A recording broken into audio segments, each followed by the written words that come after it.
Sa mundong ito, napakadaming taong mapanghusga. Ang perfect ng buhay.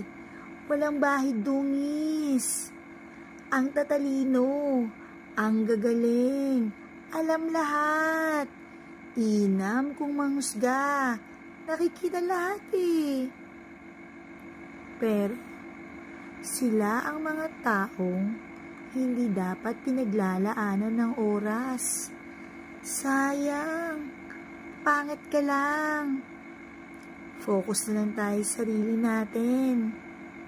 Focus tayong mapaunlad at mapaganda ang buhay natin. Gumawa ng tama at ng mabuti. Paganda ka na lang. Bahala sila dyan. Diba? Sayang oras ko sa kanila.